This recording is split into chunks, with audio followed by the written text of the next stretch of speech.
Hi అండి, మనం coding practice 28లో set relation గురించి చూద్దాం. సెట్ రిలేషన్ ఎక్స్ప్లెనేషన్ ఉంది. For example, if the given string is 2, 3, 4, the output should be superset as all the values in the given set are present in the original set. మనకి ఇక్కడ original set అంటే నమ్ set మనకు already ఇచ్చారు. ఇది మనకి ఇన్పుట్లో 2, 3, 4 ఇచ్చారనుకోండి, ఇది ఆల్రెడీ ఇందులో ఉందనుకోండి, ఇది సూపర్ సెట్ అవుతుంది. లేదనుకోండి సబ్సెట్ అవుతుంది. ఇప్పుడు మనకి ఇక్కడ చూడండి, శాంపుల్ ఇన్పుట్ శాంపుల్ 2, ఇందులో 1, 2, 3, 4, 5, 6, 7, 8, 9, 10, 11. ఇక్కడ చూడండి 1, 2, 3, 4, 5, 6, 7, 8, 9 వరకే ఉంది. సో ఇది ఏమవుతుంది, super set has all the values in the given set are present in the original set. ఈ ఒరిజినల్ సెట్లో ఉందనుకోండి, ఇది సూపర్ సెట్ అవుతుంది. లేదనుకోండి సబ్సెట్ అవుతుంది. సో కాబట్టి ఇందులో ఉందో లేదో చూసుకోవాలి కదా. ఫస్ట్ మనకి ఇచ్చిన input A equals to input dot split చేసుకోవాలి. మళ్ళీ స్ప్లిట్ చేసుకున్నాం. సేమ్ మళ్ళీ దీన్ని ఇంటీజర్కి కన్వర్ట్ చేసుకొని మ్యాప్ ఆఫ్ ఇంట్ లిస్ట్కి కూడా కన్వర్ట్ చేసుకోవాలి. ఎందుకంటే మనకు ఫైనల్గా లిస్ట్లో ఇవ్వమన్నారు ఆన్సర్, కాబట్టి ఈ రెండింటిని కన్వర్ట్ చేసుకోవాలి. తర్వాత set of A equals to సెట్లో కింద కన్వర్ట్ చేసుకుంటున్నాం. మనకు వాల్యూస్ అనేటివి సేమ్ ఉన్నాయా లేవా కంపేర్ చేసుకోవడానికైనా సెట్లోనే ఉండాలి మనకి. కాబట్టి ఇఫ్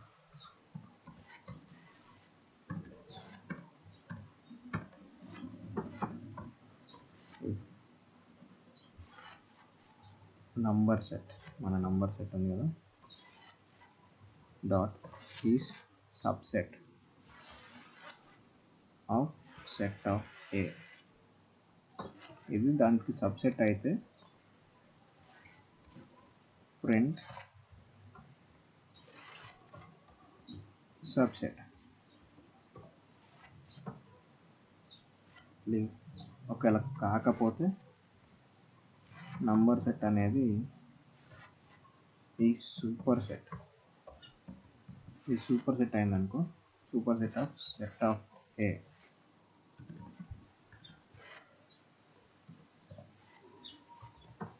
ప్రింట్ ఏమనాలి, సూపర్ సెట్ డైరెక్ట్. ఈ రెండు కాలేవనుకోండి, అప్పుడు ఎల్స్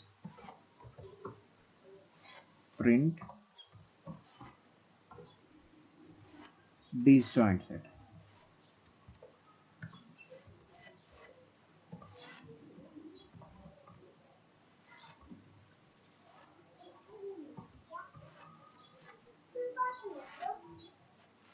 ఒకసారి రన్ చేసి చూద్దాం. చూడండి, ఏం లేదండి, మనకు నంబర్ ఇచ్చారు.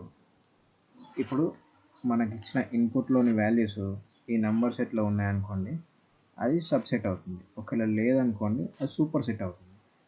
అంటే దీనికంటే ఎక్కువ వాల్యూస్ ఉన్నాయనుకోండి అది సూపర్ సెట్ అవుతుంది. రెండిట్లో సేమ్ వాల్యూస్ లేవనుకోండి అది డిస్జాయింట్ సెట్ అవుతుంది. అంతే, సింపుల్ అండి ఇది. ఒకసారి సబ్మిట్ చేసి చూద్దాం ఎంత వస్తుందో మనకి వాల్యూ, అన్నీ ప్రింట్ అవుతున్నాయా లేదా. చూడండి, ఒకటి రాంగ్ వచ్చింది.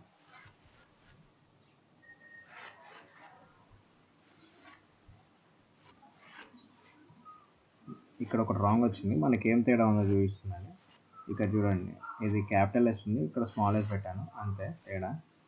టెన్షన్ ఏం తీసుకోకండి, నేను కోసం టెన్షన్ పడ్డాను. అన్నీ కరెక్టే ఉన్నాయి కదా, ఎందుకు మళ్ళీ తప్పు వస్తున్నాయి.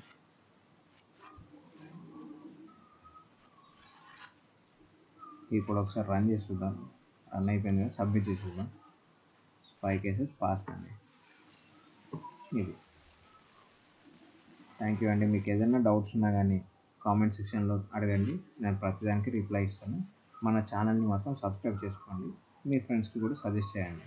థ్యాంక్ యూ అండి.